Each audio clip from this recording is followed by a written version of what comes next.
So they're just kicking off. I'm still trying to sort everything out.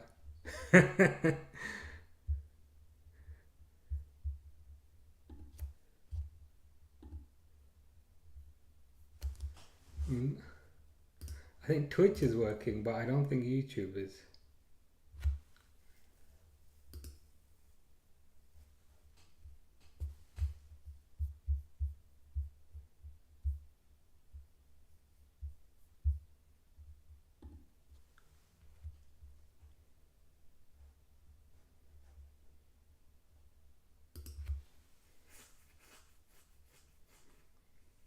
You don't think much would have happened? Do you think he would have just kind of stayed on the bench?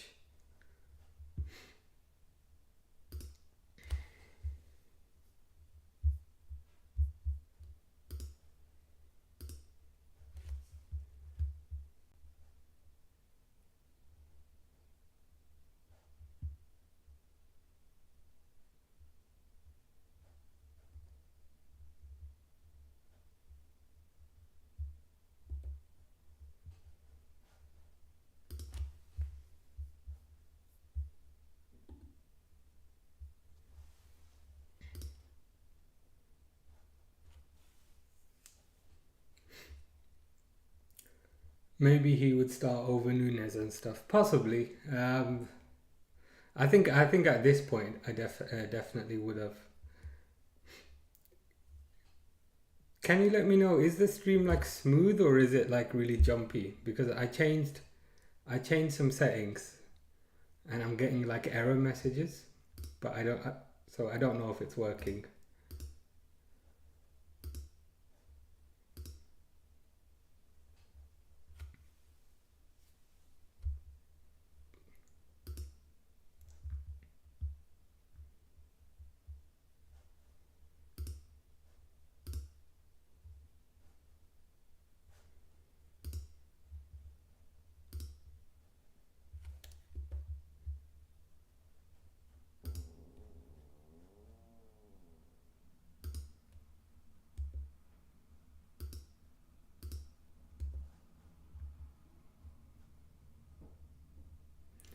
I mean, he's not that crazy at the moment. Yeah, true, true.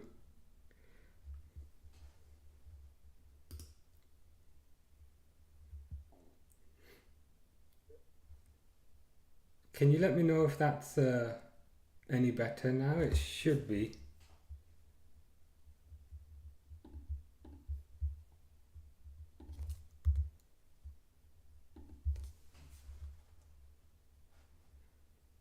I'm hoping that's fixed it. Fingers crossed.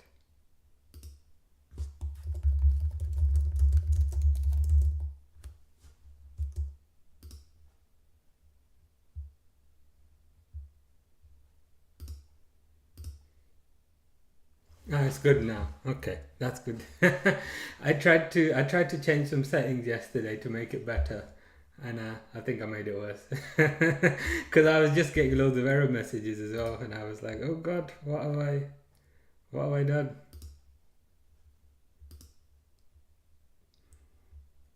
But I think it's okay.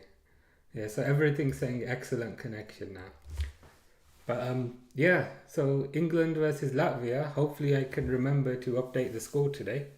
Um, in terms of lineups, then Pickford in goal because there's no one else to go in goal. James right back. Is that Reece James?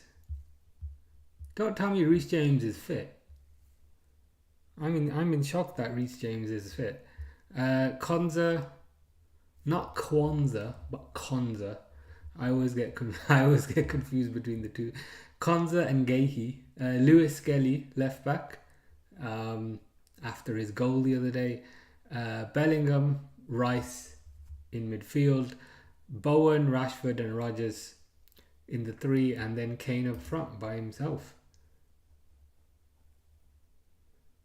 Yeah, let's bet on Latvia to win today. He'll be fit for one game and then back and then back to injury for another 8 months probably. That's the way it goes with Reece James.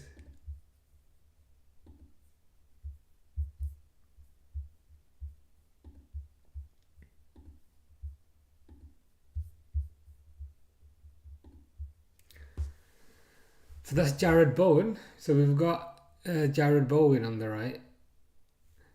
He will be back doing his janitor work again. Yeah, what was that about? Was that like a modeling show or something that he did? And it's like, why? Why are you doing that? People are just gonna make fun of you, right? It was it was kind of funny.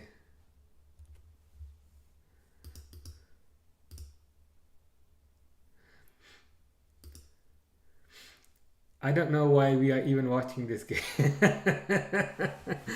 I don't know why we're even watching this game. England is so boring.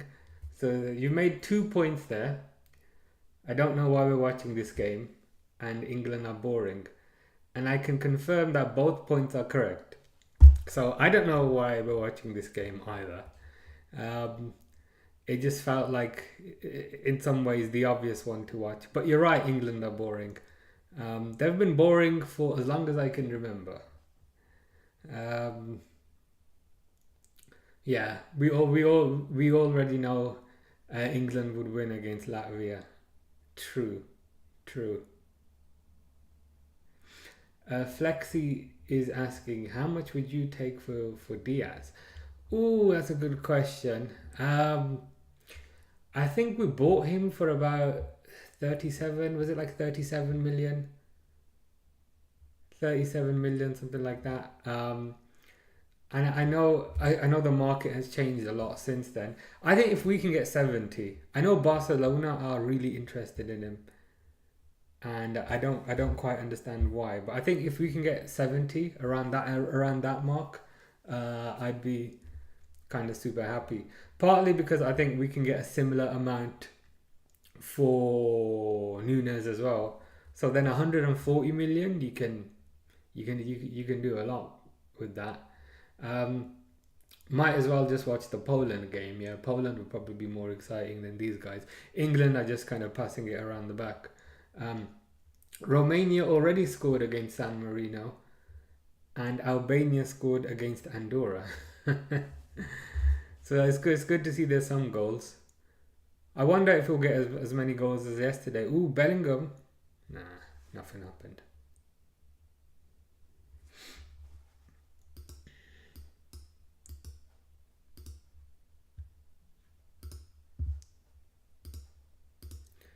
Yeah, this Tuchel ball isn't the most riveting, shall we say.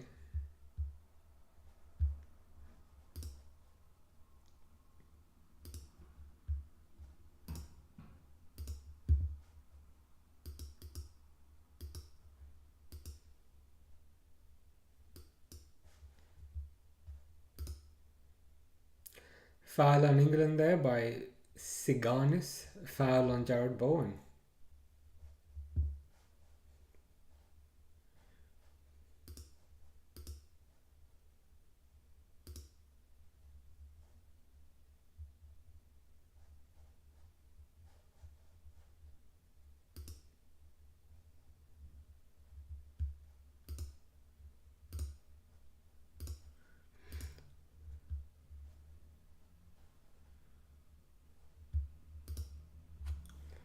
I bet it's going to be a boring 2-0 win for England.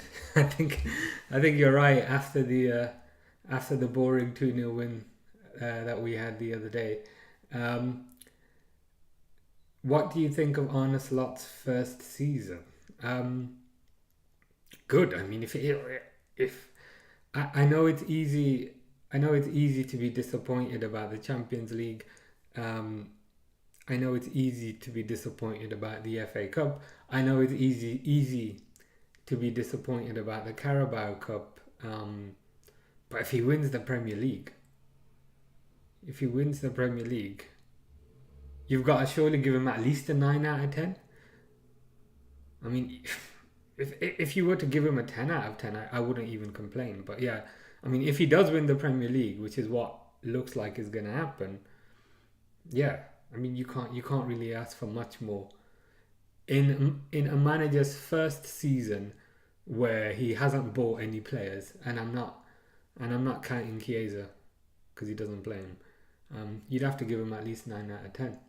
Uh, Snus says Tuchel ball is quite boring AF, 100%. Very, very kind of defensive football. He was quite boring at Dortmund, quite boring at Chelsea. I think he was at PSG for a bit as well. Yeah, not the most exciting football. Norway under 21 won 2-0 against Czech Republic. That's a good win. That's a good win. Encouraging for the future. Imagine us winning the league with 97 points. Yeah, that would be quite poetic, I think. Um, was it 99 when we won it a few years ago? I think it was 99. Um, Higher first season than Mourinho. Yeah, and Mourinho's viewed as a legend. So yeah, I think if Slot wins the league, if Slot wins the league in his first season, you have to give him at least a 9 out of 10. I think.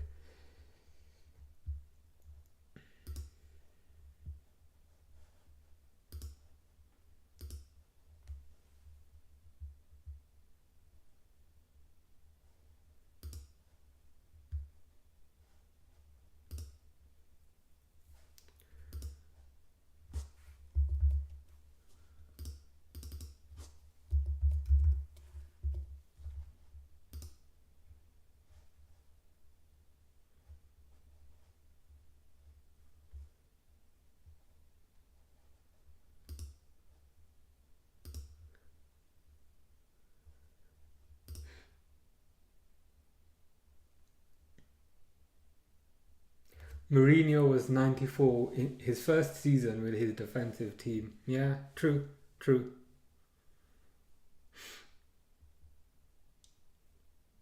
I wonder who else has won the league in their first season, or if it's just Slot and Mourinho. I don't think Guardiola did. Um, I might Google it actually. Premier League winners first season. Oh no. Oh. Yeah, so Jose Mourinho, Carlo Ancelotti in 2009 2010, Manuel Pellegrini 2013 2014. I didn't think that was his first season, but fair enough. Antonio Conte. So yeah, quite a few quite a few Chelsea managers. Yeah, it was a few. It's those four, and Slot will be the fifth one. Impressive.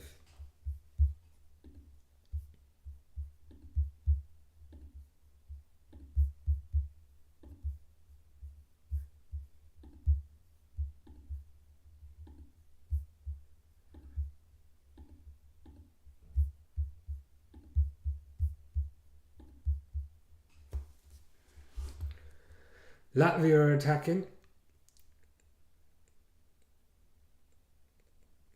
They don't really do much with it. Lewis Skelly is just clearing it. Goes to Harry Kane on the left.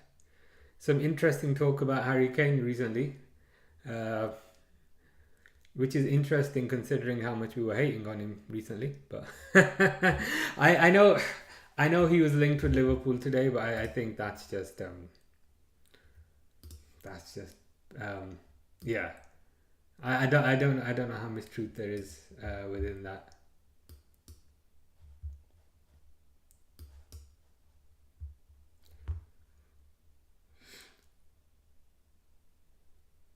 With possibly the highest points tally, even if we draw one game. Let's say we win every game besides one draw against Arsenal. That's 95 points. Yeah, that would be he'd eclipse Mourinho then. That would be amazing.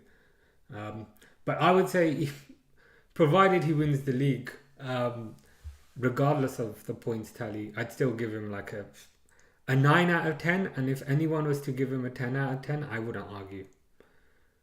Jared Bowen's just hit the post there. Does it matter? Not really. Because it's Latvia. Harry Kane linked with us. I don't want Spurs jeans. That's understandable. I totally agree with you there. Um, it's a very solid win, so it doesn't matter. Yeah, it's kind of what I was saying. A win's a win at the end of the day.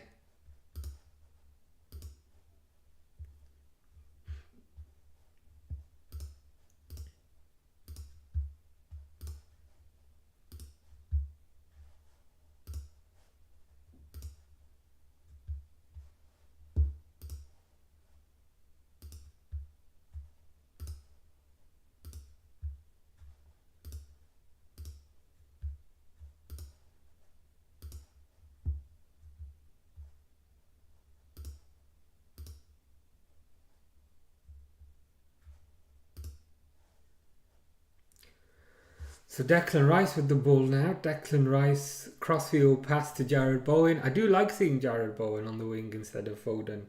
Foden was completely kind of ineffectual. So having Jared Bowen there instead is a welcome change. It goes out to Rashford on the left. Ooh, Rashford beats his man. Rashford probably gets fouled. Nope. Dive. Rashford kind of dribbled into the box and the fullback slid on him. Naturally, whenever you see a player go down in the box, you always think penalty, but the ref just kind of waved it off.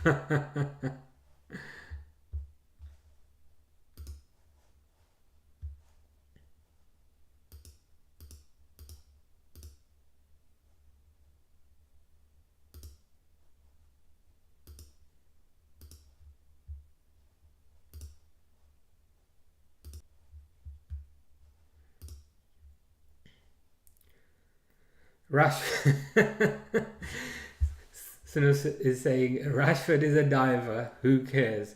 The ref is right. Let the game go. Moving on. To be fair, I do enjoy it. I do enjoy it when refs kind of let the game flow and they don't repeatedly stop it. I'd even be in favor of the refs kind of giving more cards and things if players kind of dive. It just kind of irritates me. So Diver Rashford takes a throw in, passes it to Bellingham. Bellingham passes it back to Konza. To Reece James, who hasn't broken his legs yet. Lewis Skelly. Bellingham.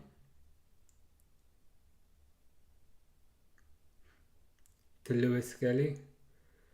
Reece James. Who's that on the right? Oh, that's Morgan Rogers. Okay, Morgan Rogers.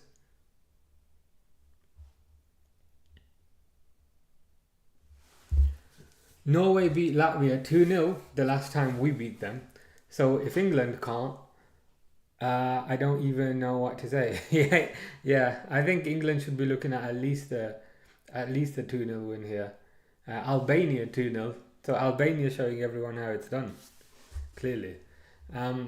Corner to England now. Declan Rice taking the corner. I have a feeling nothing will happen from this corner. I know that's not saying much. Bellingham gets his head on it and England almost score. So Bellingham with a good header, but it went right to the keeper. They're just showing the replay now. Oh, the ball actually fell to Konza and Konza smacked it right at the keeper. But yeah, a good attempt nonetheless.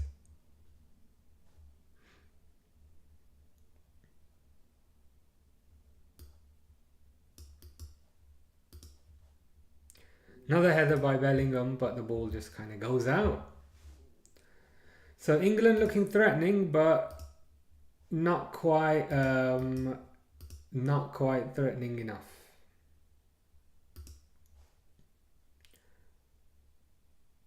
Bellingham's header just hit Rashford on the backside, so Rashford was in the way. So that's kind of Rashford's fault. Goal kick by Latvia.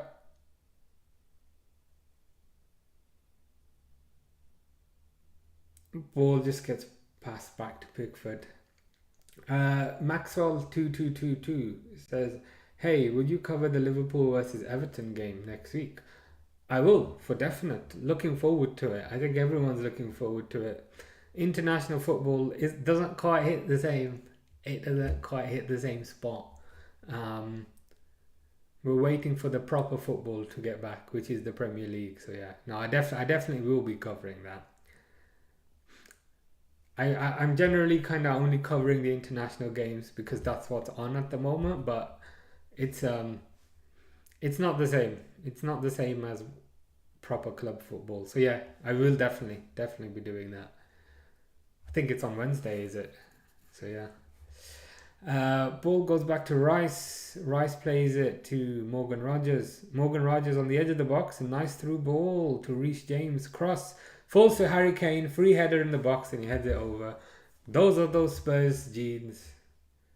Which nobody wants anywhere near this club.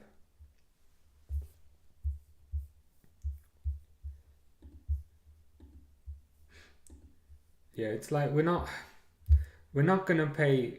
We're reluctant to pay high wages to Salah. We're reluctant to pay high wages to Van Dijk, and I don't know if it's because they're both over 30 or whatever. Um, so given that we're reluctant to pay high wages to those players, um, I doubt would pay high wages to Harry Kane. Harry Kane's gonna be asking for like 300 grand a week plus. And even then, there's some concerns about his fitness, um, concerns about his ankles, concerns about his running. So it just doesn't feel. It doesn't feel like a very Liverpool signing. It feels like more of a Man United signing, where they just pay a crazy transfer fee, and they pay crazy wages for a player who's on the decline.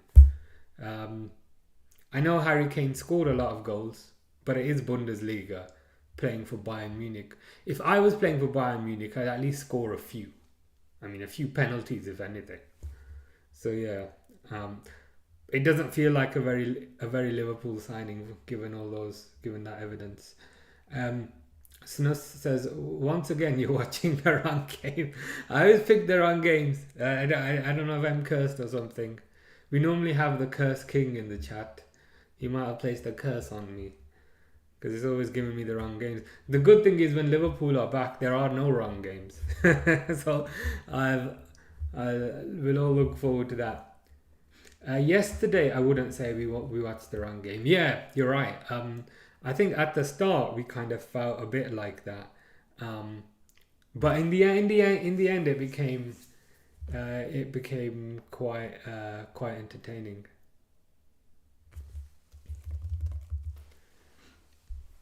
So Morgan Rogers on the right again, which is interesting. Passes it to Bowen. Passes it to Lewis Skelly.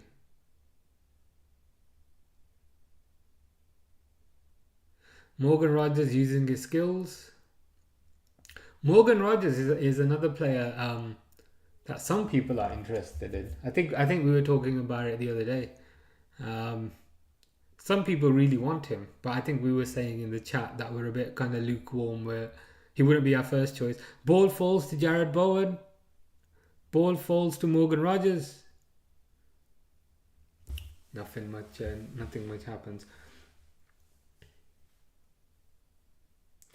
I was watching a guy that was trying to predict our summer sales, and he gave us 5 out, 5 ins, and he was triggering me so badly. Where was that? Was that on Twitch or was that on YouTube? He believed. Oh my god! I've already started to read the first half of your sentence, and I'm getting a bit triggered. I'm getting a bit triggered as well. Um, he believed we would get Delap. I don't see Delap happening.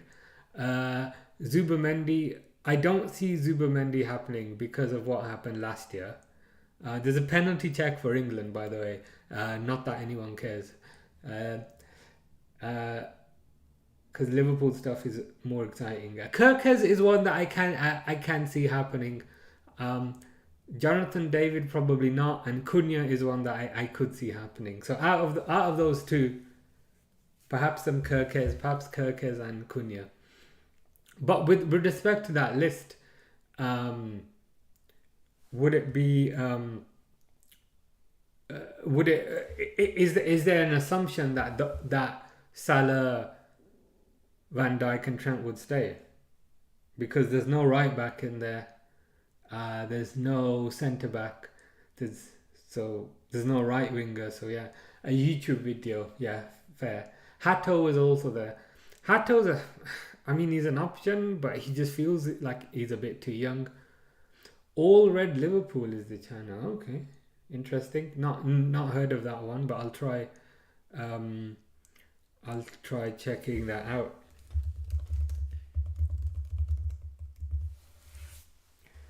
I think that's a corner there. Corner to England. England are putting the pressure on. Half an hour, no goal yet, but they're trying their best. That's the best we can say.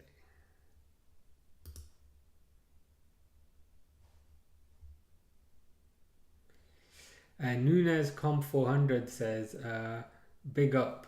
What about João Pedro? He's an option. He perhaps good link up play, kind of good passing. My concern with João Pedro is I don't feel like he gets enough goals. I think last year in the Premier League, I think he only got like 9, and I think this year a bit less. He reminds me a bit of Firmino, but with even less goals. So I'm not convinced that he's the answer. I wouldn't say no. I mean, if he was like cheap, not that he would be cheap, but you know what I mean. If there was like a McAllister clause in his contract, you know how McAllister had a clause to let him go for 35 million. Like if he had some sort of Brighton clause like that, maybe, but he wouldn't be kind of one of the kind of top choices. Snus says, I wouldn't mind João Pedro, but I want a real striker. Yeah, kind of similar to what I was saying in the sense that I don't feel like he gets enough goals. So yeah, real striker, don't feel like he gets enough goals.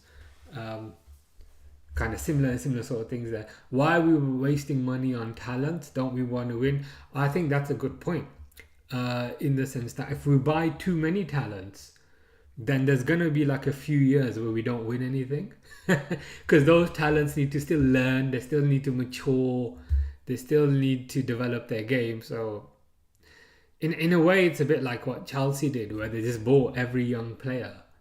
They just purchased every single young player, and then you do okay for a bit, but eventually you kind of fall off. So yeah, I think if we were to go down the young talent route,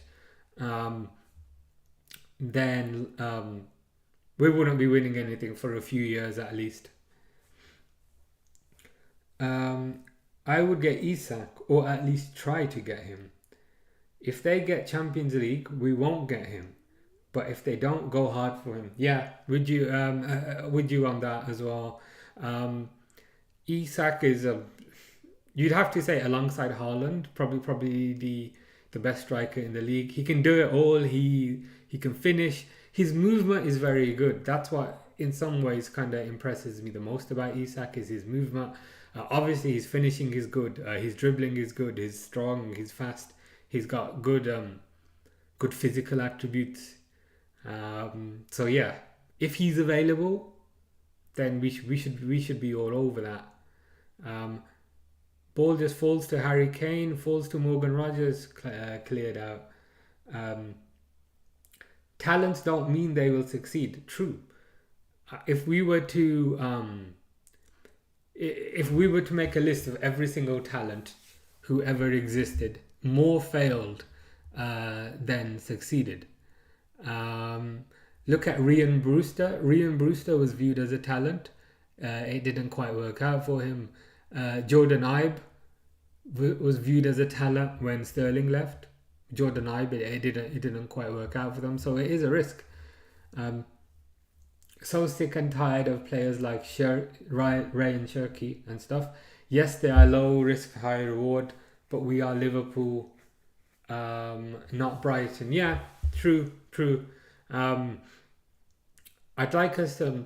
I don't mind us buying talents as a to fill a position in the squad. You know what I mean, like as a sub. But it does get a bit concerning if we're kind of shopping in the talent market for first team starters. Because I think when that happens, you run the risk because the talents don't have the experience. So I'd say adding them to the squad is okay, but like if your first choice centre back is a talent, your first choice striker is a talent, your first choice left back is a talent, your first choice midfielder is a talent, then you just have a team full of kids. Iago Aspas was the big new toy. We got him and he flopped. Yeah, 100%. I think that's the point. That it's all well and good getting excited about talents, but ultimately more talents flop than succeed. So I think I I think the team just needs to find the right kind of mix.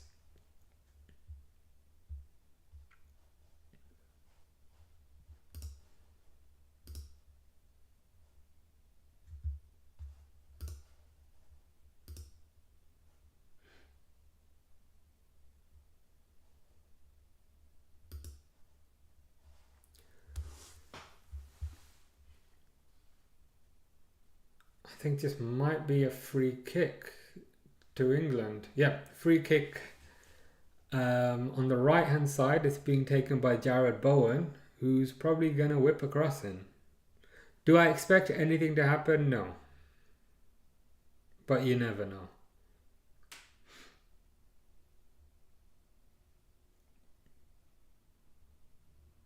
Yeah, headed over by Bellingham. This is the kind of problem with England where they play teams like Latvia and kind of so forth um, during these friendlies and during these nation leagues, and then whenever they come up against proper teams like your Frances and so forth, then they get knocked out. Like even if England beat Latvia today, there's going to be so much hype. People are going to say, "Oh, Tuchel has a 100% record," and they won't pay attention to kind of the standard of the opposition. Um, we normally buy almost world class players and we make them world class, but we're winning the Premier League this season. We might as well stay at the top. I think that's one of the concerns from when we won the Premier League last time. We didn't do enough to stay at the top. So we did enough to get to the mountain, but once we were at the top of the mountain, we didn't care about staying there. So I think we just kind of signed. Was that the year we bought Harvey Elliott, kind of set Vandenberg, two prospects basically. Um, yeah, not ideal. We make money from winning the Premier League. We make money to qualify from the Champions League. Why not spend that money and we're selling players and stuff? Yeah, and I think the other side of the coin is we sell players and we release players on a free.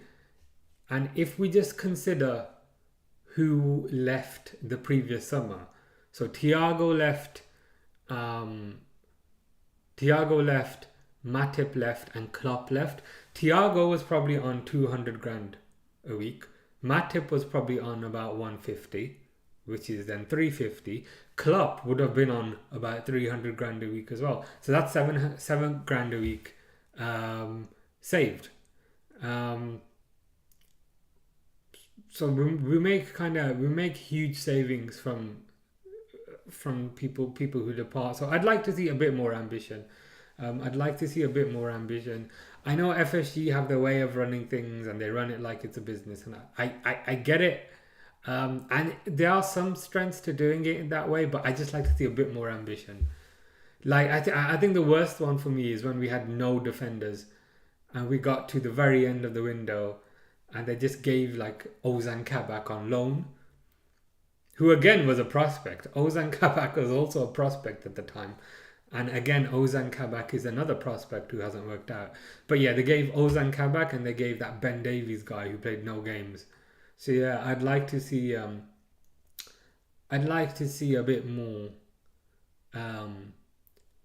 a bit more ambition, a bit more risk taking.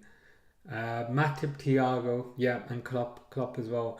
And I think also from the sales we made quite a lot. So Fabio Carvalho went for a ridiculous fee. Sepp van den Berg. Oh my God! What a free kick! I think that was Reece. I think that was Reece James. He just scored a free kick from about 25, 30 yards out. I saw it traveling in the air and I thought, okay, that's just gonna go out. But nah, fair play. He no, not 25. That's a lot closer, to be fair. That's probably about 15, 20 yards. Nice free kick. The hospital did well during this particular stay. Um, we should buy two centre backs: Sal Joe Gomez, Sal Simicas, Sal Nunes, Sal Jota, Sal Diaz, and replace. Interesting. We do need more centre backs, I think, because when Matip left last season, we didn't really replace him. Um, so in terms of centre backs, we've got Van Dijk, and obviously, if Van Dijk leaves, we need another one. But if we just pretend Van Dijk is still here, so we'd have Van Dijk, we'd have Kanate, who there are also contract concerns about because Kanate's contract's up at the end of next season. But anyway, I'm Van Dijk, Kanate, Kwanzaa. Um, yeah, I think at the very least we need to get another kind of senior centre back in. Regarding the ones you want to sell, I'll admit I have a bit of a soft spot for Joe Gomez, um, purely because of his kind of versatility in terms of he can play right back and he can play centre back and he can play left back. So I quite like that about Joe Gomez. And the other thing about Joe Gomez is he counts as an English player and he counts as a homegrown player for the Champions League as well. So Joe Gomez is one. Like I get why people want to sell him, but I actually don't mind kind of keeping Joe Gomez. Sal Simicas, yeah, with you on that. Sal Nunes, yes. Sal Jota, Sal Diaz. So in terms of sales there, so if we were to sell Joe Gomez, I think we could probably get about 30 million. Simicas, probably 25. I don't know. So then that's 55. Nunes 70. That's 125. Jota 40. That's 165. And then Diaz 70. So that'd be 235 million. That should be plenty to play about with. And in reality, the owners should put a bit on top. Because bear in mind this year as well, we raised a lot of money and we didn't really buy anyone. We sold Fabio Carvalho. We sold Sepp van den Berg, which totaled about 60 million, and we sold a few more. So I'd be hoping that the ownership would put a bit of extra money on top of that. Van Dijk, Kanate, Kwanzaa. We need two more centre backs. Oh yeah, because you're saying that Kanate is injury prone. That's a good point. That is a good point as well. Yeah, I was thinking one, but now that you've mentioned the kind of injury proneness, yeah, two would be ideal. We can get Mark Gay. He'd be a decent signing, and he'd be homegrown as well because he's English. But yeah, Mark Gay would be a decent signing to replace Joe Gomez. Kelleher's another one. Yeah, Kelleher will be gone as well, so another 20 to 25 million. Yep. And the good thing is we don't need to replace Kelleher because we already replaced him. So yeah, there should be plenty of money. There should be plenty of money there. So I don't want to hear any excuses. There probably are going to be excuses, let's be honest. But what more can we say at this point? So Latvia now. Latvia are attacking. Latvia have gotten a throw in. Good for Latvia. I'm happy for Latvia.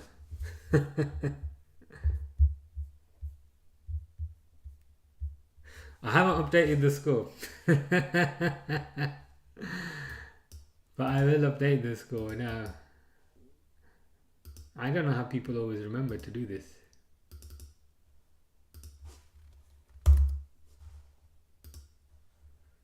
There we go. England 1, Latvia 0.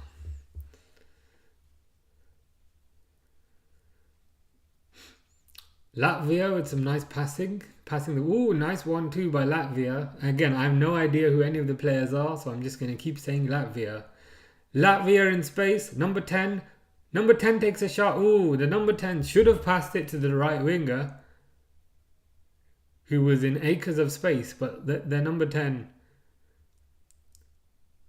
We were just hyping up Mark Gahey, and I think that was his mistake. He lost the ball, but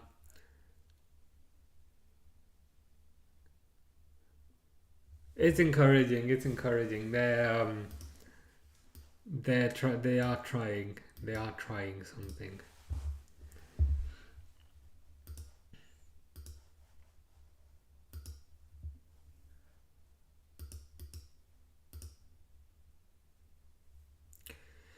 Gahey now passes it to Bellingham. Bellingham on the left to Gahey. Konza, Rice, Jared Bowen. Jared Bowen running down the right hand side.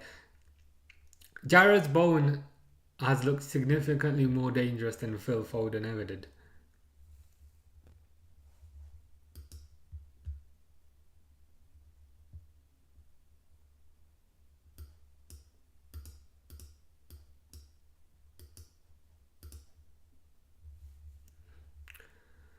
Konza to Reece James, the goal scorer, puts a nice cross in there.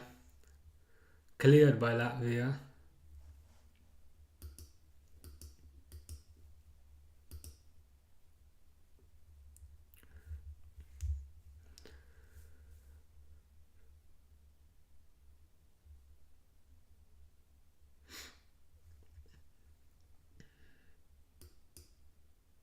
They're just replaying like Reece James's cross 5 times. It's like, we get it.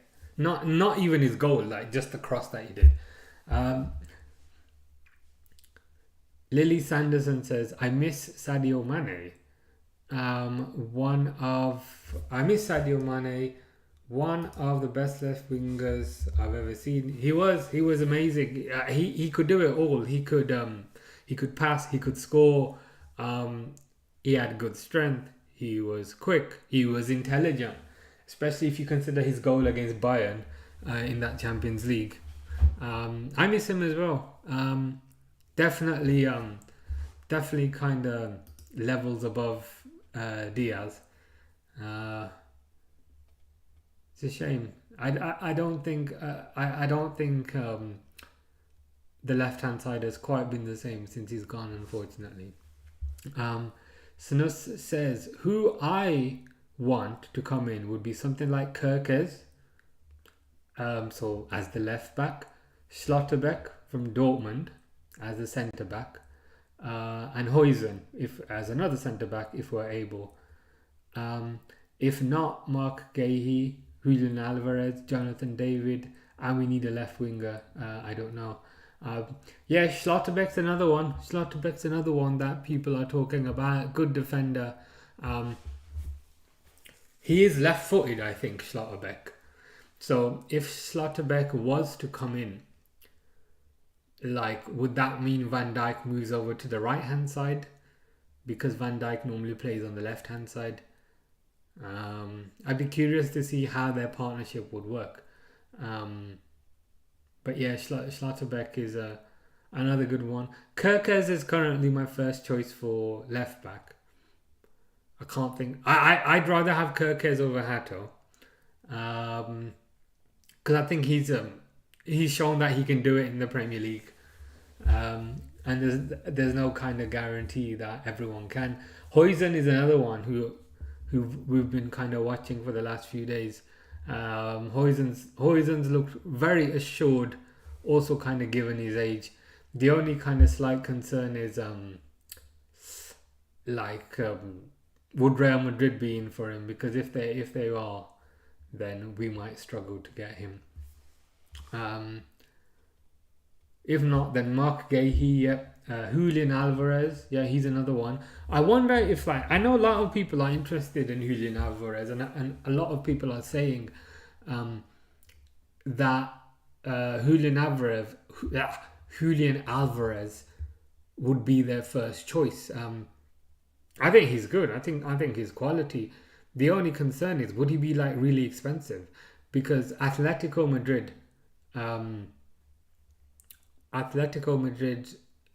they paid like 85 million for him, I think, and I presume they're not going to want to make a loss. So unless there's a release clause, he could cost a lot of money. So first half over, 1-0 to England. So the prediction of 2-0 might be right. They might get a second goal, and then yeah, we can say the prediction was correct. Where am I? Lily Sanderson says, should we keep Kelleher? I quite like Kelleher, but I think he really wants to start playing first team football now. Given that he's been our kind of second choice keeper for a while now, and I think he just wants to move on. I think you can tell that he really wants to go, and I think it's only fair to him that we give him that opportunity now. Where am I? Yeah, and Snusset said the same thing, that no, Mamadashvili is coming in, so Kelleher would want to start games. Yeah. I think Mamadashvili and Alisson will compete for the starting spot. Alisson will have it by default because he has it now. But if Alisson was to go out injured again, and then Mamadashvili looks amazing, then he might have the spot. But yeah, I think unfortunately Kelleher's probably going to go. But as I said, I like having him, but given the circumstances, Kelleher's probably going to go. Jonathan David only because he's free. Yeah, fair. And he would be another option. He could come from the bench. I wouldn't mind Cunha for that left wing spot with Gakpo and maybe Ederson. Yeah, Cunha's another one. Cunha's quite impressive. He feels a bit like, not that this is a bad thing, but he feels a bit like a second option if we can't get Isak. But Cunha would definitely improve this team, and we only need to look as far back as that goal that he scored against us. You know, where he kind of cut inside on his left Gravenberch for dead, and then kind of curled it in the far post. Yeah, Cunha's quality. Throw Nunes on some cash for Alvarez. Yeah, physically throw Nunes at. Here you go. Have him. Have David. Yeah, that could work actually. That could work as a part exchange deal. Nunes and some cash for Alvarez. Yeah, but then the question is, how much is some cash? Like, is it 30 million? Or is it like 50? And I only think we'll get 40 to 50 million for Nunes. You could be right. I think that Saudi offer was more. It was more inflated because it was January. If you know what I mean. And I think now that it's the summer, typically teams are less desperate in the summer because there's more choice available. So yeah, we might not get 70 unless we do some kind of crazy wizardry. Yeah, we will not. I think we'll only get 40 to 50 million for Nunes. We will not get 70 unless Saudi is overpaying. Correct on that. AC Milan wanted him in the summer for 60. Okay, I'd be interested to see Nunes in the Italian league. I'd just be interested to see that. I'd be more interested in seeing Nunes in the Italian league over the Spanish league. So Italy could be a good option as well. Um, and Diaz is another one. 50 to 60 ish is a fair price. I don't see him going for 70. Yeah. I think if we settle on 60, I think we can get more than 50, hopefully. I think hopefully we can get a bit more than 50. Um, I don't see him going for 70. I would love 70. Yeah, I'd love 70 as well. That's my ideal fee. But I think if we can get around the 60 mark, um, I'd be relatively kind of content with that. I think we can I think we can invest that really really really well.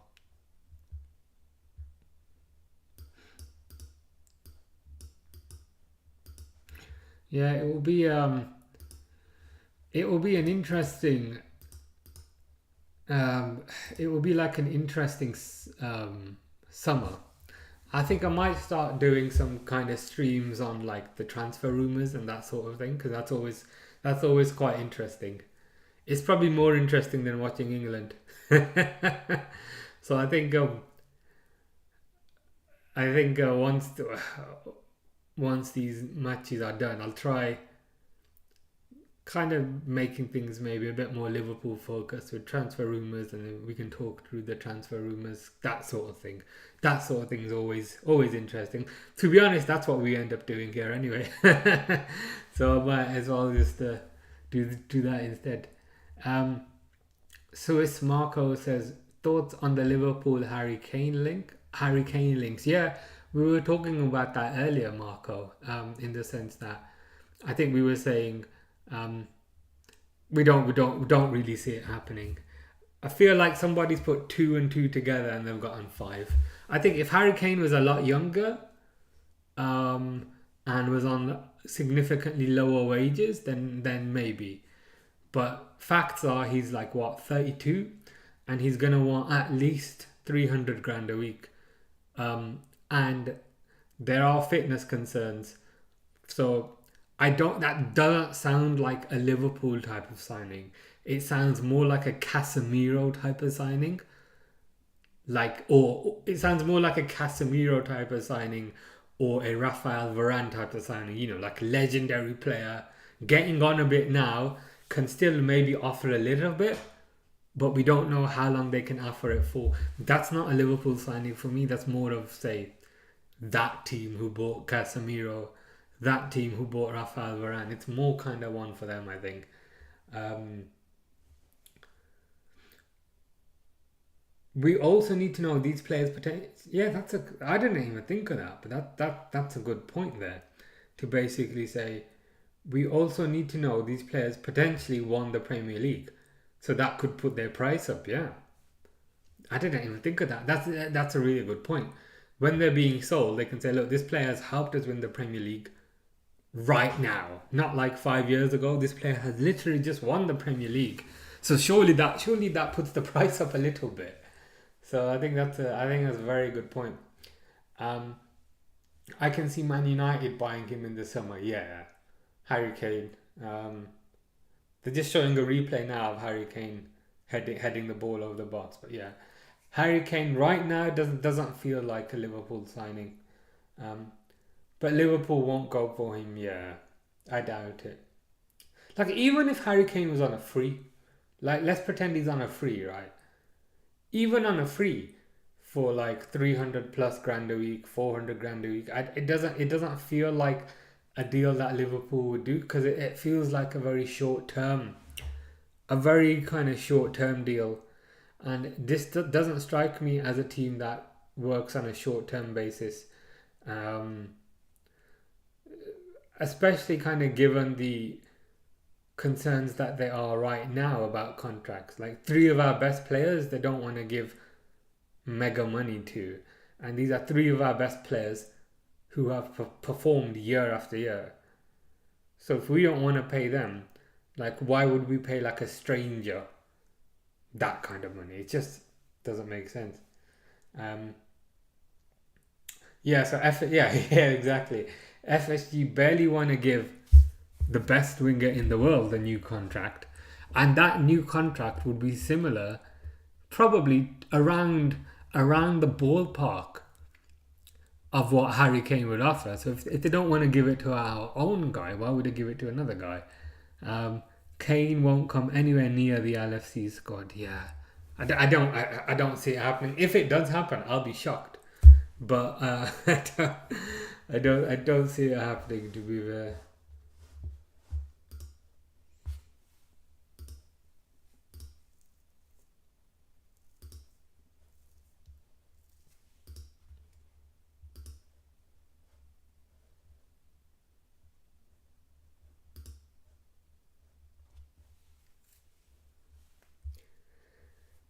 Dean Smith on YouTube says, you did say you were going to try wearing your Liverpool short backwards. I did try. I did try to wear it backwards before I came on stream. The trouble is, when I wear it backwards, the back part kind of chokes my neck. And I was in hospital. Like, that part of my neck there is very kind of sensitive. So I was in hospital for that. So when I wear it backwards, the back part of the neck kind of chokes it. And then it's not good. I tried, but yeah, it would have been a disaster. But I hope wearing it the correct way around is not too bad. Snus on Twitch says, I can see us signing Isaac over Kane. Yeah, yes, exactly. Because of his age bracket. Yeah, he's the right age. He's the right profile. He'd also probably be on less wages than what Kane would be on. So this feels like more of a Liverpool signing because of the age, because of the wages, and because he wouldn't be a signing just for 1 or 2 years. He'd be a signing for multiple years, and it seems like Liverpool, they build a squad around a way of playing. Whereas if you were to sign Harry Kane, that way of playing would only really be active for like 2 years. Because there's no chance Harry Kane... there's no chance Harry Kane is going to carry on going for another 3-4 years. So yeah, I don't see Harry Kane going. Isak is a lot more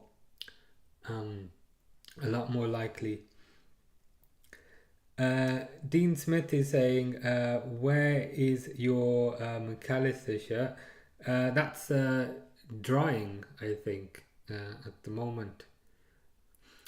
On the topic of shirts, actually, I'm looking forward to the Adidas shirts that are gonna come out. I always think Adidas and Liverpool, they go really well together, and from what I can see as well, on the leaked images of the kits, it's a darker red, and I always like it when it's a darker red compared to a brighter red. So yeah, excited for the Adidas kits for definite. I wonder when they come out,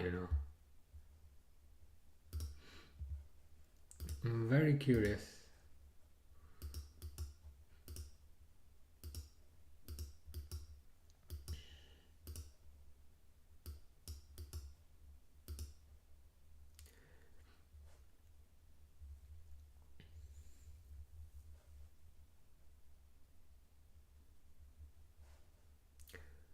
DJ Corleone says, yeah, I agree. Yeah, definitely. I definitely prefer the darker red Liverpool kits. The one, I think, the one where we won the Champions League, I think the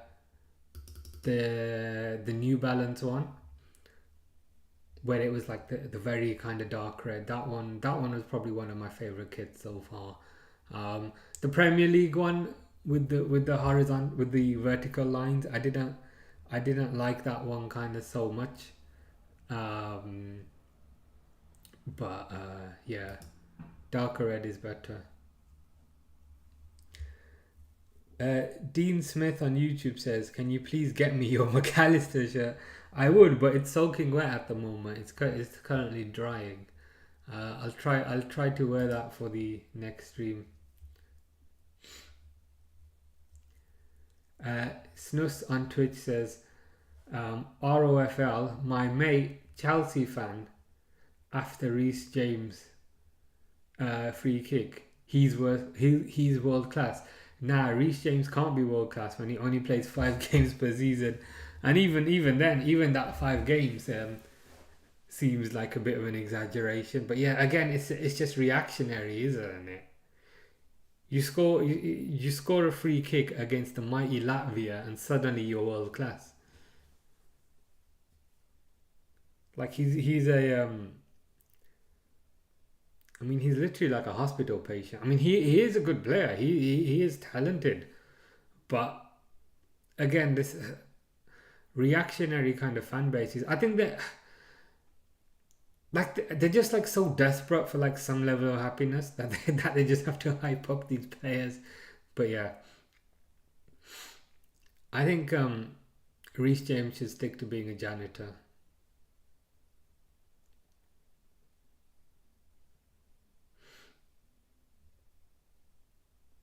I mean, if he can stay fit, and just not repeatedly get injured, I mean, he can do well. But this is probably the only time we're gonna see him for the rest of the season. So, kind of, what's the point?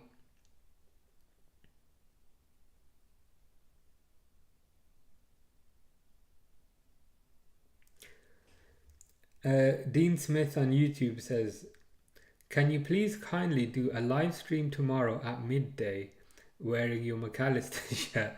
Um, I would tomorrow at midday. I'm at work, so I'm not going to be able to. The best thing I can do is the next time I do a live stream, which might be Thursday, because tomorrow I won't be able to, and I'm not sure if I will be able to on Wednesday also, Dean. Um, but I'm gonna try and do the Barcelona game on Thursday, and on Thursday I'll wear the Liverpool shirt, the McAllister shirt. Um, Sinus on Twitch, Mo El Yunusi also scored against Latvia for Norway. I guess he is world class. By your friend's logic, yes. And if there was a second scorer in the Norway 2-0 win, then I'm happy to report the second scorer is also world class. So a lot of world class players here scoring against the mighty Latvia. But second half has started now.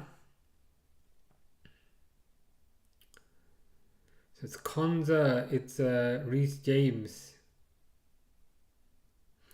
it's Bellingham.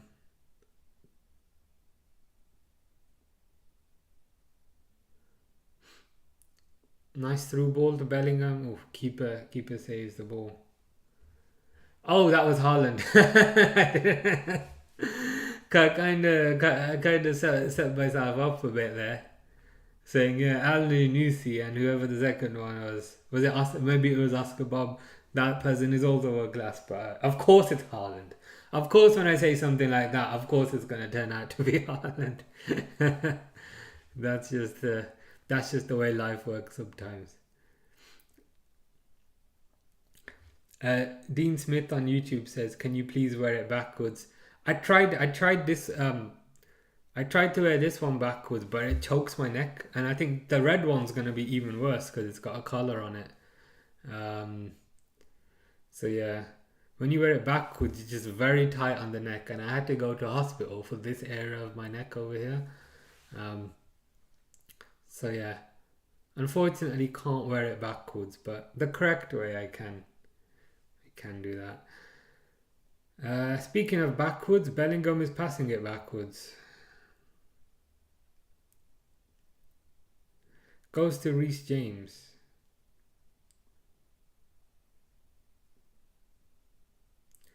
Ooh, Rashford just passes it straight back to the Latvia player because that's how That's how he works. I don't even know like why Rashford is playing. Like what is like, you know, what is Tuchel trying to do? Because Rashford ain't even good enough for his club anymore, and his club is in 15th. So like why? Like why is he like you know what I mean? Like why play Rashford? Like what are you trying to see that you haven't seen already from Rashford? We all know what Rashford is by now. It just feels like a waste of a spot. Like with Jared Bowen, I understand because he hasn't really been given much of an opportunity and he's still quite effective at the club level. But like with Rashford, it's like why? And also 2 games in a row, Rashford on the left. Surely there's better options. Why aren't Treble Grealish playing for England? Crazy how Tuchel don't rate him. Exactly. Mr. 100 million treble winner. Why isn't he playing? Um, Gamer Cal 2 says, "Hey, I'm really enjoying this football stream." Well, I'm glad to hear that. I hope this stream is more exciting than the actual match, because nothing much is happening in the actual match. But hope this stream is better than that.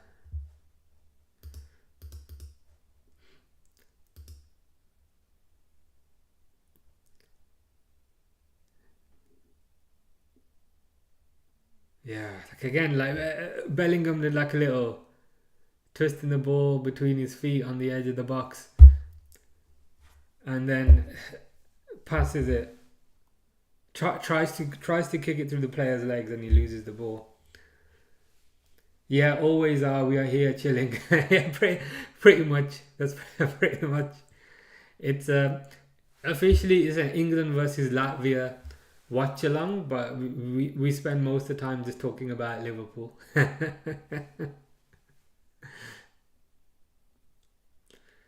It's like talking about Liverpool and hating on England. That's kind of the way it is. I don't even watching the games, just here to chill. Pretty much the same here, to be honest. Like I've got the game on like on my monitor, but I've also got like other things open, and I'm mostly just kind of rereading the kind of comments and things. It's more interesting. It's more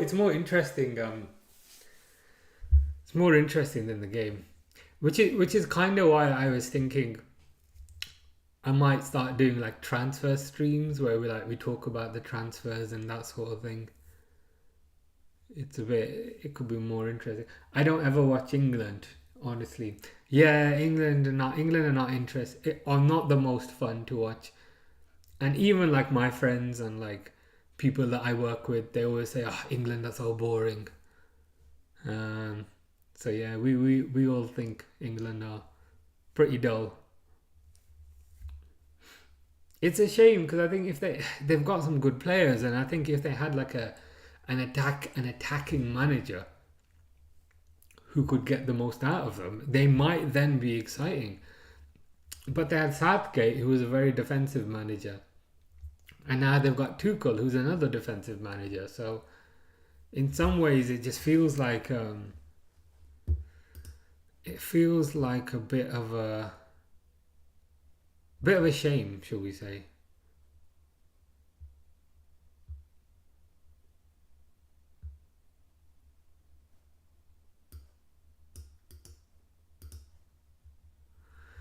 Latvia taking a throw in now. Not that anyone cares. Oh, I'm starting to just support Latvia a bit now. I'm like, come on, Latvia, you can do, you can do it, Latvia.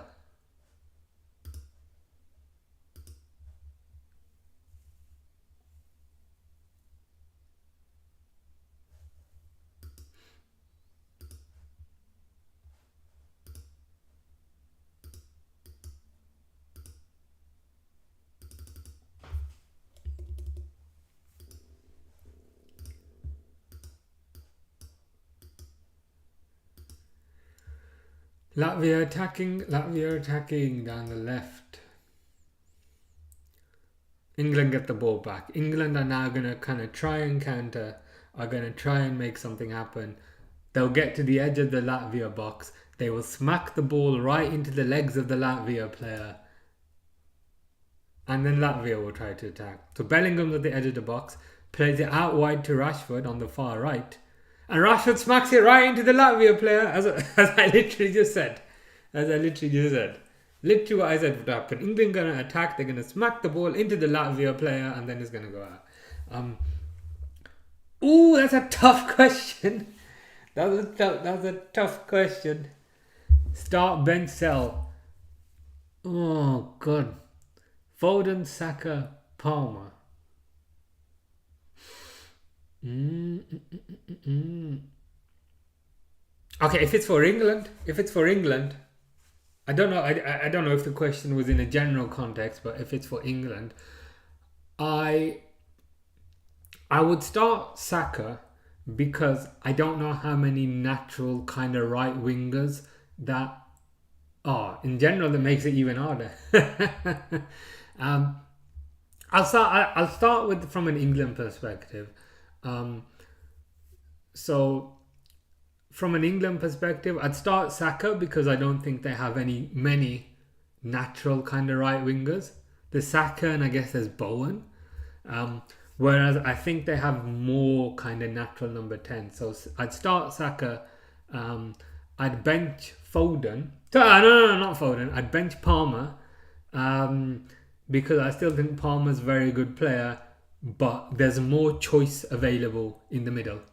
So that's why he wouldn't get in over Saka. And I'd sell Foden because I've never seen Foden do anything in an England shirt. Whereas generally speaking, it might be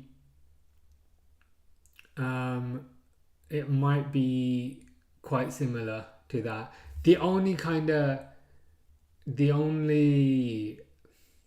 I can see arguments to start Palmer and bench Saka, but I think I'd stick with that. So start Saka. Yeah, I would do that because I think generally in football as well, there's not as many good right wingers as there are kind of number 10s. So that's kind of my logic. So I'd start Saka, I'd bench Palmer, and I'd sell Foden. Oh yeah, you said the same thing. Yeah. So it's the great minds think alike there. Gamer Cal says, what positions would you strengthen for Liverpool? I would definitely buy a central striker, a left back, and a midfielder. Yes, that and a centre back as well. I think goalkeeper is covered with Alisson and Mamadashvili. If Trent stays, then right back is covered with Trent and Conor Badry. In centre back, we need one because there's Van Dijk, but as we were saying earlier, Konate is quite injury prone. And I'm not sure Kwanzaa is fully ready yet, so I think we definitely need a centre back. Left back is one of the biggest pain points, I think.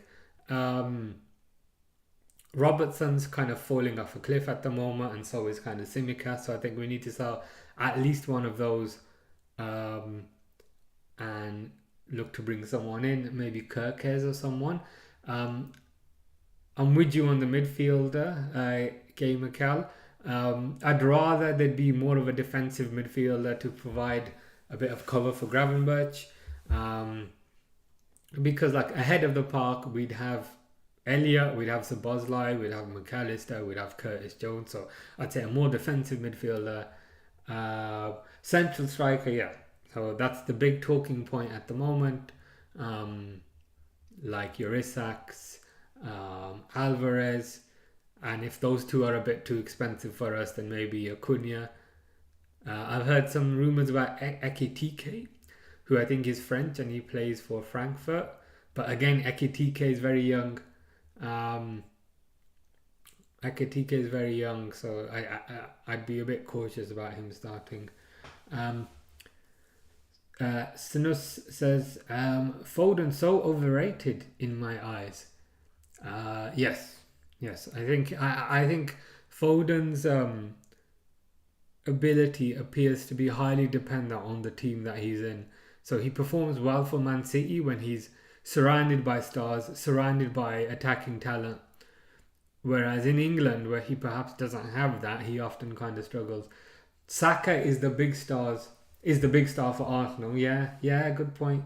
He is, and that's another reason why I guess he'd get the start in this start bench. So Palmer, big Chelsea player, but has been ghosting a lot recently. Yeah, true.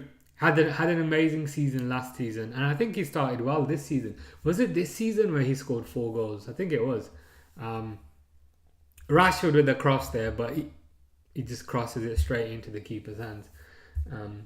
Yeah, Palmer, big Chelsea player, but has been ghosting a lot lately. Yeah, okay, that's a good question. Do we want a real number 9 or just a false 9? My thoughts on this, not that I'm correct, it's just kind of my opinion. I would be leaning more towards a real number 9 at this point.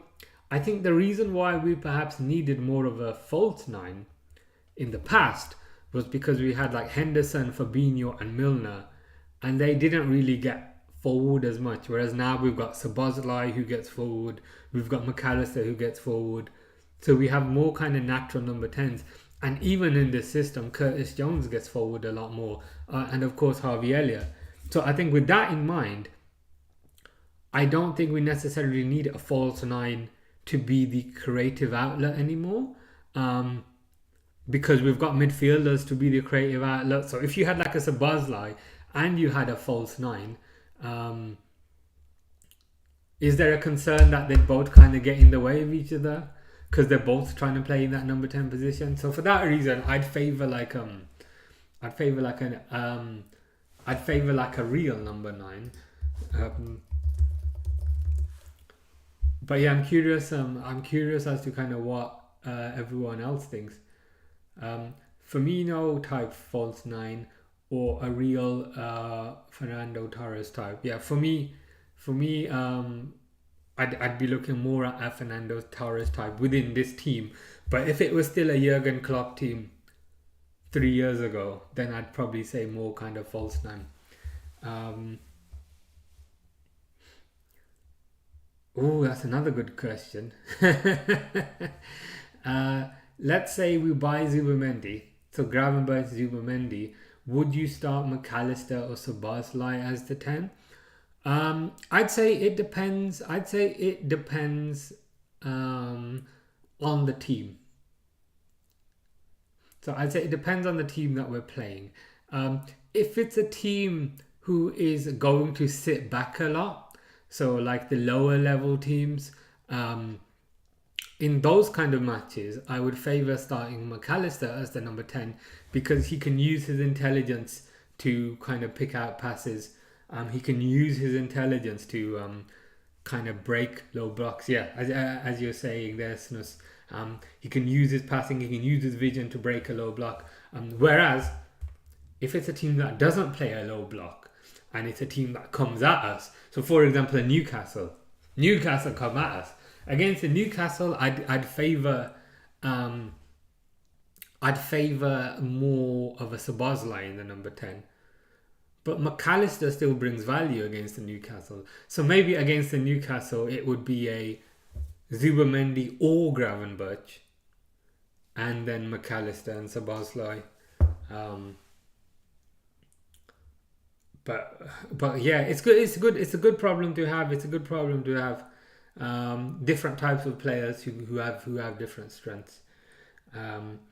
McAllister could easily break down the low block, and for more physical, we're thinking along the same line. So McAllister against the teams who would kind of sit back a bit, whereas the teams that would come at us, like your Newcastles and like potentially your Man Cities, then Szoboszlai would be more suited, I think. McAllister's a world-class Harvey Elliott, a world-class Harvey Elliott with better tackling and some additional attributes as well. We've both seen Harvey Elliott and McAllister break down low blocks. Yeah, I think it's their passing. It's their passing and their vision is probably some of the best in the team. Boo! Ball just falls to Harry Kane just outside the box, and he has a clear shot on goal and he misses.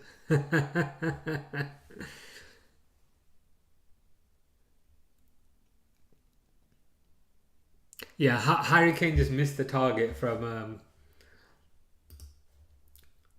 like right inside the box.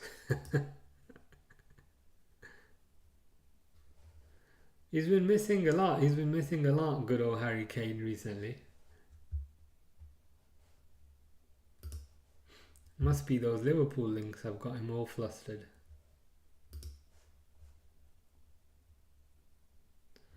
Isn't that typical Harry Kane? Yeah.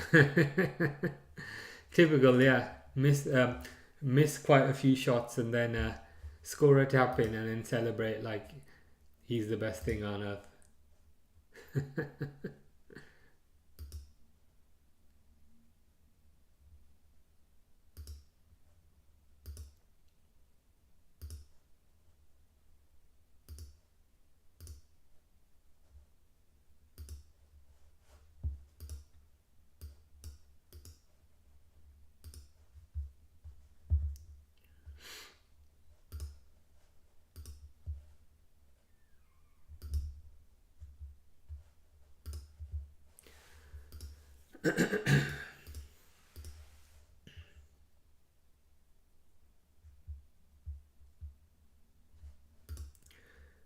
Kane with the ball again, and again England just kind of play it off.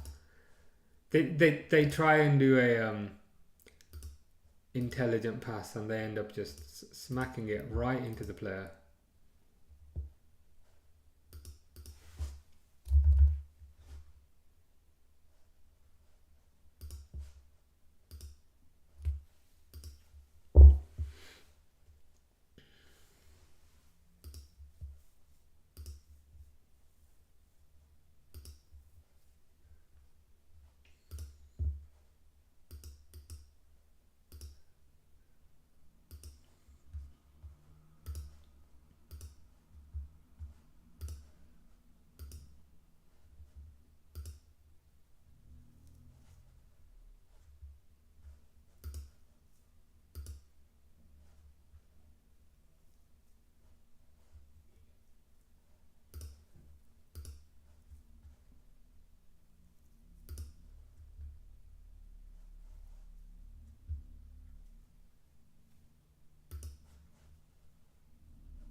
They're just showing a replay of Harry Kane's missed shot there.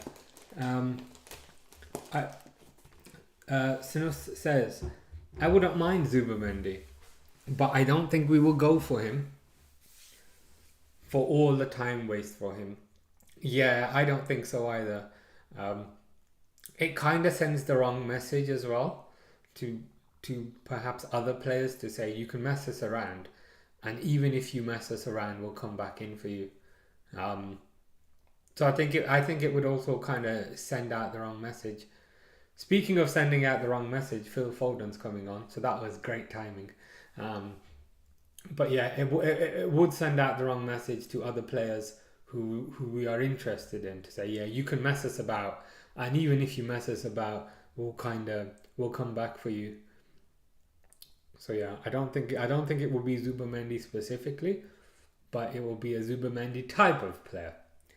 But let's say we get him, Curtis Jones, Harvey Elliott, McAllister, Szoboszlai, Gravenberch and Zubamendi. We are so stacked in the midfield position then. Yeah. And even adding a Stefan Bajcetic. Yeah. You know what I said 5 seconds ago, that Harry Kane, he's missed that shot and he's going to score a tap in. That's just happened.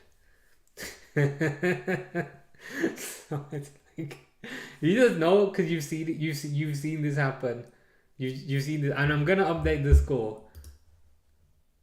See, I'm getting better.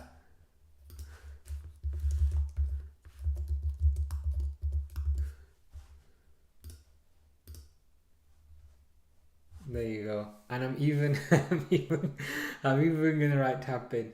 So, um, yeah, Declan Rice kind of got into space. Um, Kane with a kind of far post, a tap in at the far post. Um, but yeah, as we were saying, Curtis Jones, Harvey Elliott, McAllister, Sabazlai, Gravenberch, Zubamendi. We are so stacked in the midfield position then, and even Bacetic. Agree 100%.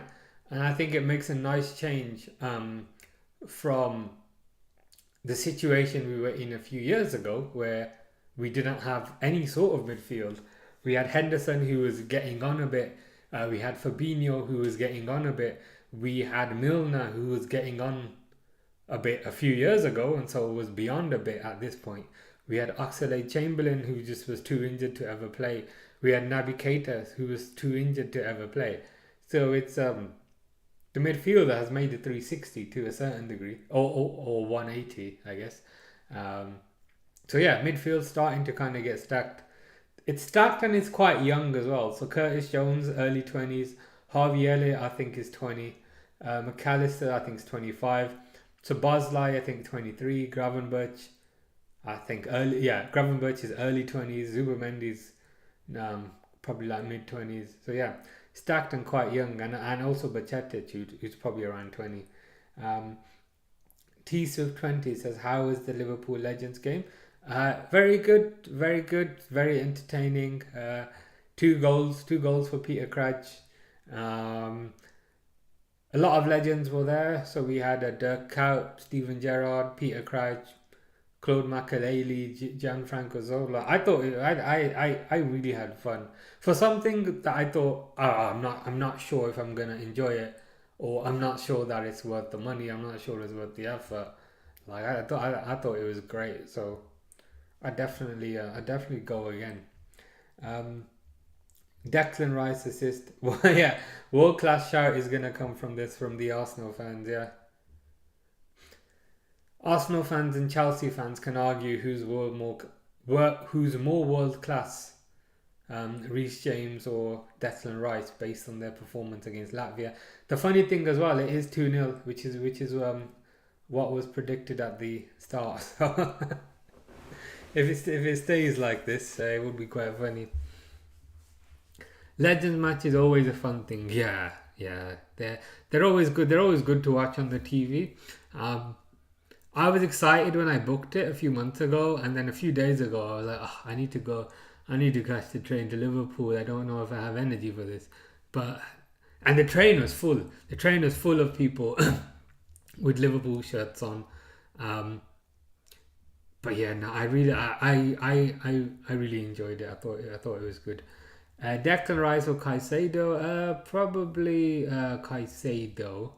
Um, they both have their merits though. Chelsea fans and Arsenal fans will argue about Declan Rice versus Caicedo. Yeah, whose overpriced midfielder is better? Exactly. Who who really is worth over 100 million? Yeah. Who got the money's worth? Is it the 105 million or the 115 million? Yeah. We'll keep our 35 million McAllister. So just a corner now. Corner for Latvia. Come on, Latvia. Make something happen, Latvia. Latvia with the cross. Cleared out by Konza. Ooh, long shot by Latvia. Konza's countering. Okay, at least do a counter attack, something exciting. Okay, who's that countering? Oh, it's Rashford, so nothing's going to happen. Rashford 1-on-1 with the defender. Passes it to Harry Kane. Smacks it against the Latvia player. Yeah, nothing much happened there as expected. Sinus says, I think McAllister is worth over 100 million. I ain't given the season he's having. I think it's a fair point. He's had a world class season. Last season he was very good as well, but I think this season especially he's shown his quality.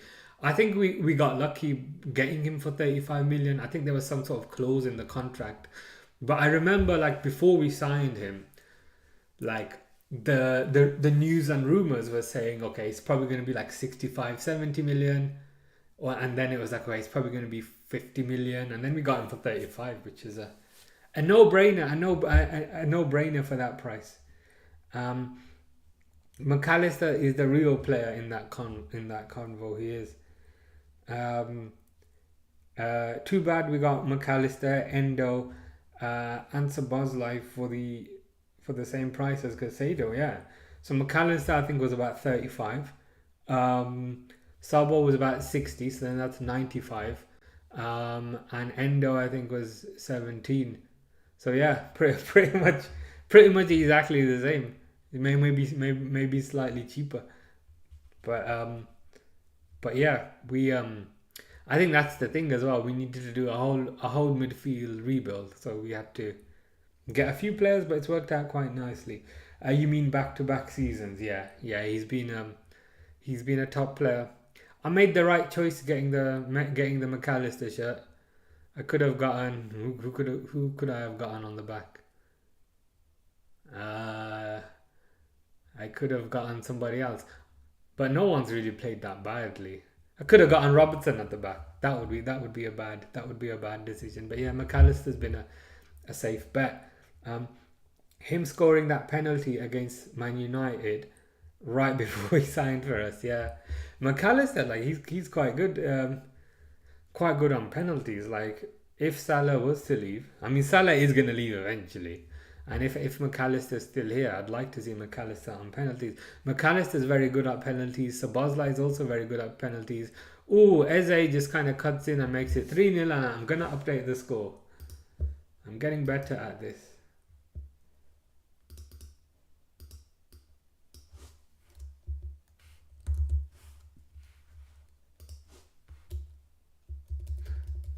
This game's had 3 goals now, but it's still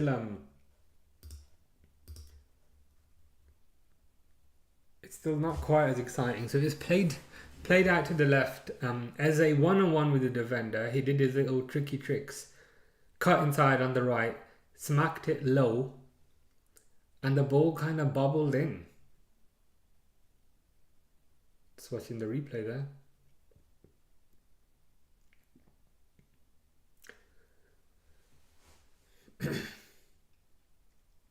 Decent goal that. Decent goal. McAllister scoring that pen against Man United right before we signed him sold me right away. Yeah, that was once you'd seen the penalty, you're like, that's it. I'm all in. I'm all in on this guy. I'm all in on McAllister. I knew he would be a Liverpool player after he celebrated like he did against United when he played Brighton. Yeah, he fulfilled the criteria. So the number one necessary criteria to sign for Liverpool is to hate Man United.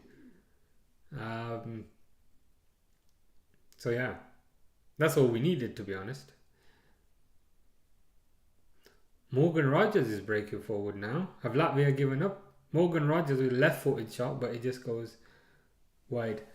I backed him from the start, and I'll forever back McAllister. Yeah, I'm glad to hear that. Some people,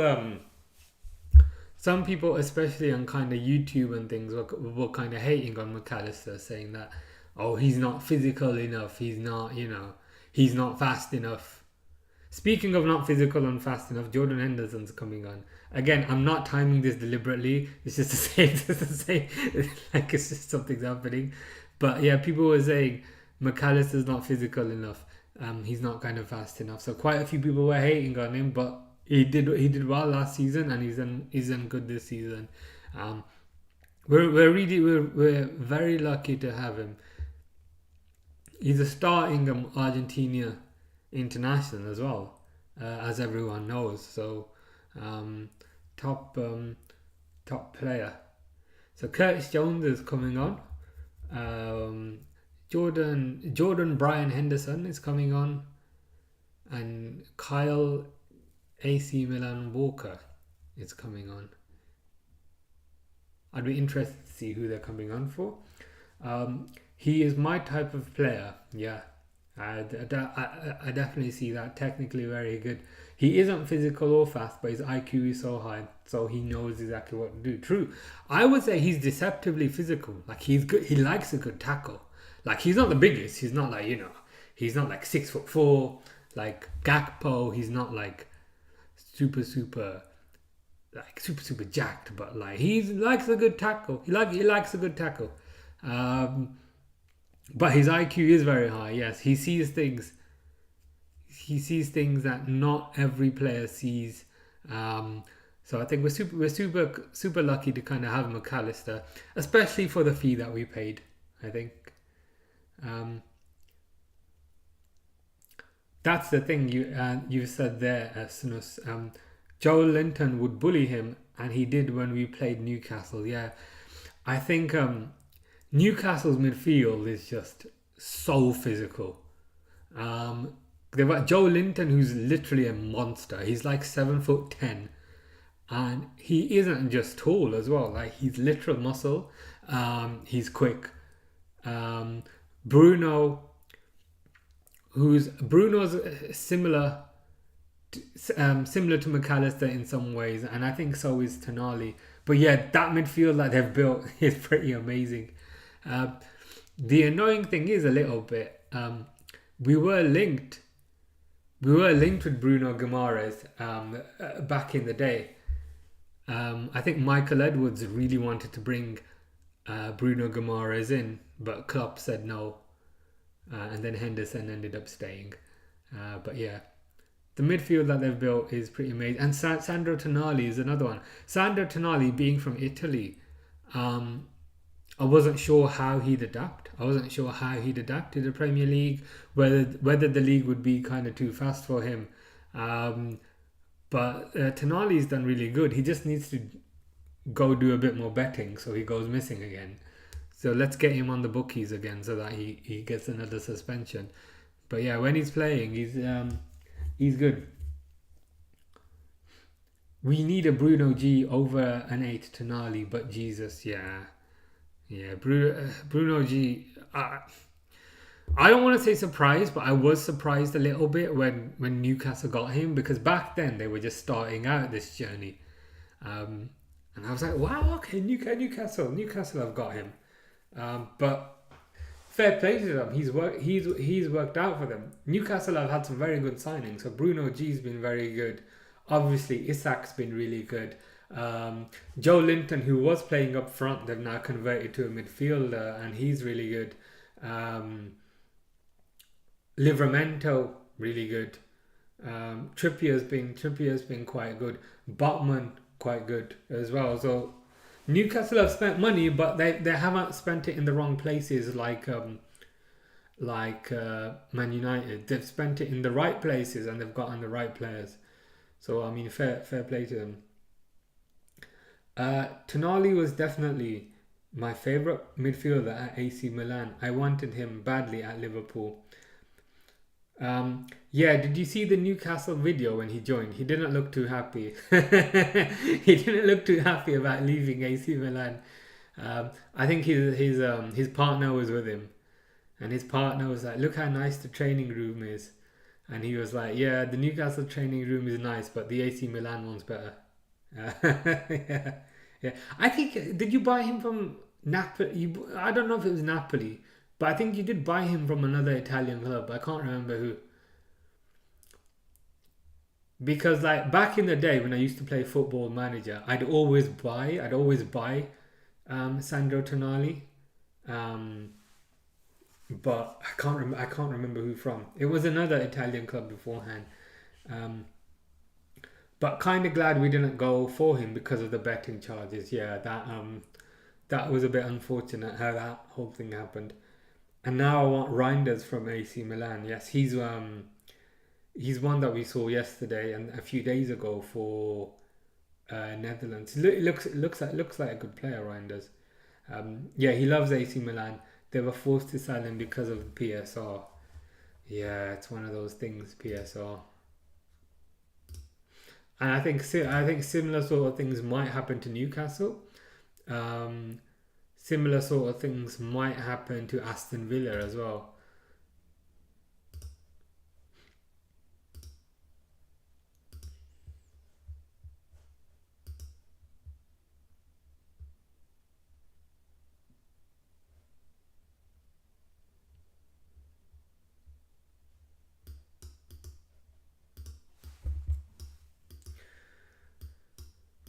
So Latvia trying to make something happen.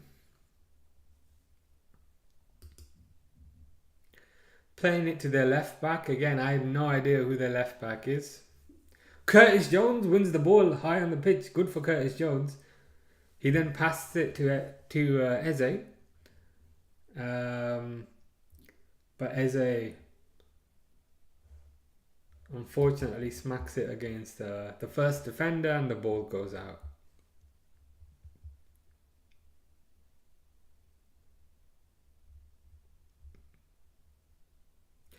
Foden's going to take a corner now. He's going to hit it with his left foot by the looks of it. An in-swinger by the looks of it. Or an out-swinger actually.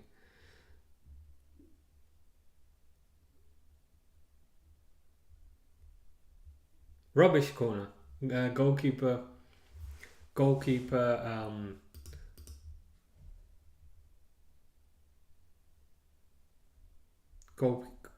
just kind of picks it up instantly.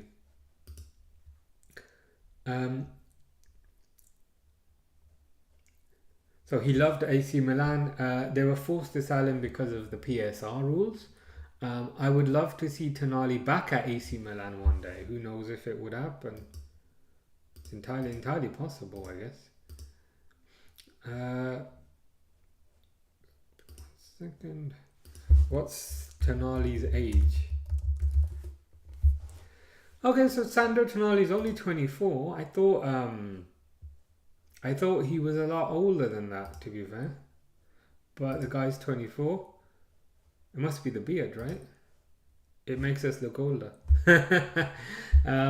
So AC Milan have sold so many talents recently. So annoyed over that. Piero Kalulu is loaned and Juventus definitely going to buy him. Trying to think of other big talents. There was a guy sold to Atlanta. Yeah, they have lost quite a few players. Is Suso still at AC Milan? Because he was a Liverpool player, right? And I think he went to AC Milan. I don't know if he's still there. I'm just checking.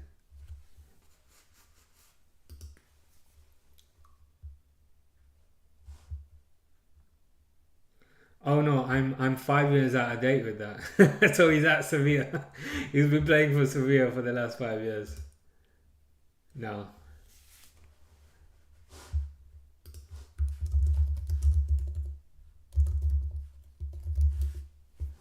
Yeah, just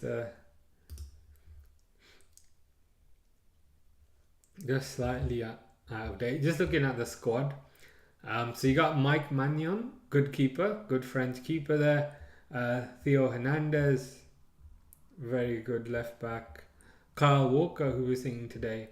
You got Tamori, Yusuf Fafana. Okay, Ruben Loftus-Cheek. Okay. Pulisic, yeah. Reinders, who we saw for Netherlands. Tammy Abraham, Felix, Jovic, Liao, yeah, Liao. He's another one. Would you like to see Liao at Liverpool? Some people have been talking about that as a kind of left wing option. Charles de Ketelaere sold to Atlanta, another big talent, and Noah Okafor to Napoli, and not interested in the Liao to Liverpool. Fair.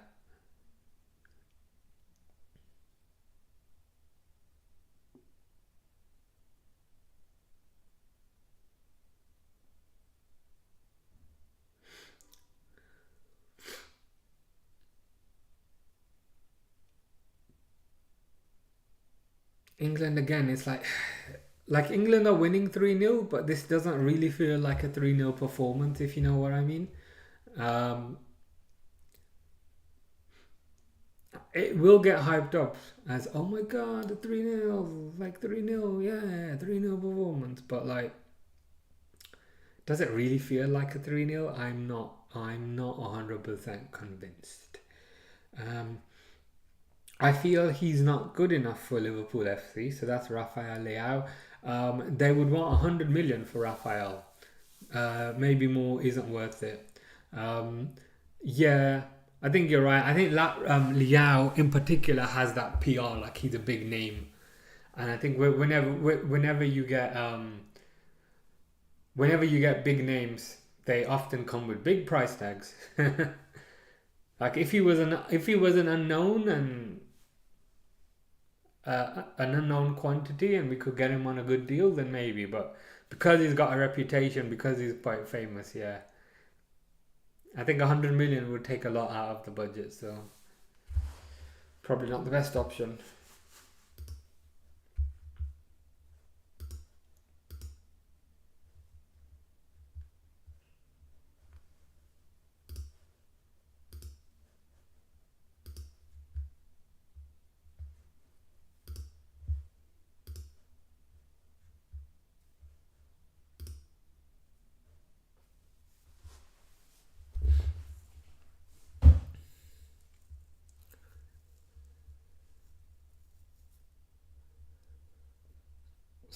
Foden taking another corner. Left footed in swinger. Cleared out. Well done, Philip.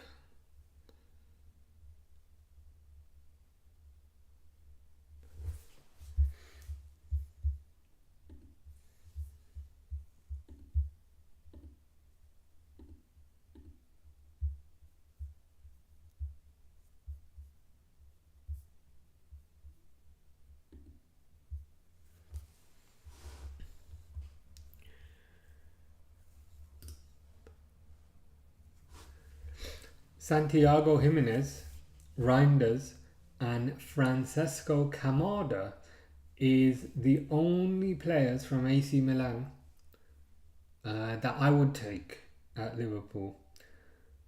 Jimenez, is he midfielder, that one? Santiago Jimenez. Wow, Francesco Camada has scored over 400 goals for AC Milan youth team. That's amazing. Never, I might need to learn. I might need to look this guy up. Francesco Camada. 17 years old. I mean, if he scored 400 goals, that's pretty crazy. 6'1", so he's a good height for a striker.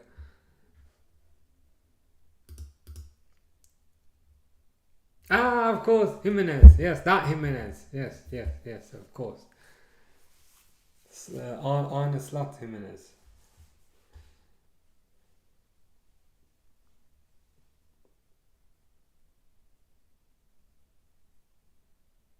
Jordan Brian Henderson on the ball, plays it to Reece James. Two world-class players, passing the ball between them. Goes out to Kyle Walker. Back to Konza. Back to whoever's playing left back at this point. I've got no idea. I've barely been watching this game because it's England. Brian Henderson passes it forward. Brian Henderson wins the header. So, come on, England. Why are you playing keep ball? Like it's Latvia and you're 3-0 up. Like you might as well just take a risk. You might as well just try something silly. You might as well just try something crazy. Like what have you got to lose at this point? Even if it's 3-1, that's not the end of the world, and England just give the ball away. Kamada is a real superstar, one to watch out for in the future. Yeah, with those kind of numbers, I'm not surprised. It sounds pretty elite.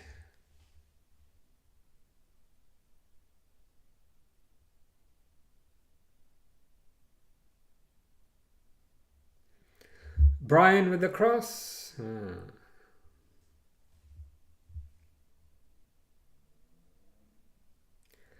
Konza with the ball. Brian with the ball. Brian passes it to Curtis Jones. Curtis Jones passes it back to Brian. Come on, guys. You're 3-0 up. Like, why are you playing keep ball? And again, final whistle. Like, what's the point? You're 3-0 up. You're 3-0 up, and there's 1 minute left, and you're just passing it left, passing it right, passing it. Just pass it forward. You got 1 minute left, and it's Latvia. Like, what are Latvia gonna do? Just try something crazy. You know what I mean?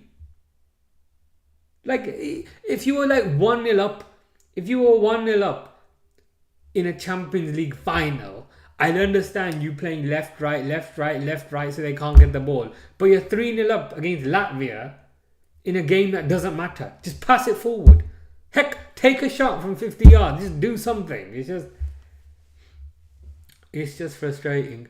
But let's see what's happening. I really want him to stay at Milan as long as possible. Yeah, I mean with those type of numbers, I'm not surprised. 400 goals for the youth team is crazy. It is crazy. It's literal Tuchel ball. Pass right, pass left, pass back, pass right, pass left. This whole like keeping the ball obsession, which again I understand, there's a time and place for it, but when you're 3-0 up against Latvia and you've just bored the life out of everyone watching to the point where we just rather talk about Liverpool instead, and even other people who are probably on their phones or whatever, take a shot, pass the ball forward. It's just England. They're so scared of Latvia that they're terrifying. Those terrifying Latvians who might score 3 goals in 10 seconds. Might score 3 goals in 10 seconds and, you know. God. And I hope that's the end of England now. That's why I love honest slot football. Yeah.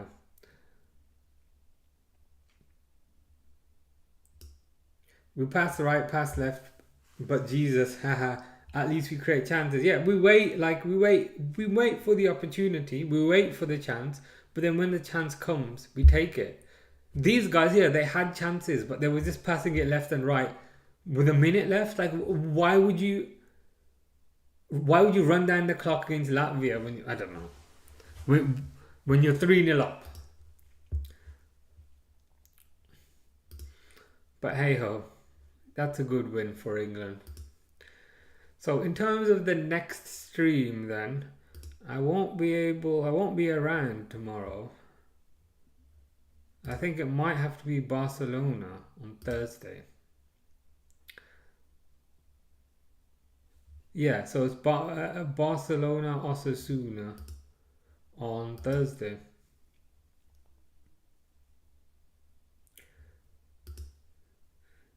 Never, never around for Norway games. It does sound like it. Who's playing tomorrow? Actually, out of curiosity, Moldova, Estonia, Israel, Norway, Liechtenstein, Kazakhstan, Macedonia, Wales, Gibraltar, Czech Republic, Montenegro, Faroe Islands. Yeah, some interesting games. It's a shame I'm not home for that. I watch it on TV anyway, so it's fine. Yeah, that's probably one of those games where you want to watch the game. Oh, is it Egypt? Why is Egypt Sierra Leone not coming up on my match feed? Oh yeah, so Egypt Sierra Leone. So it would be interesting to see what happens with Salah there.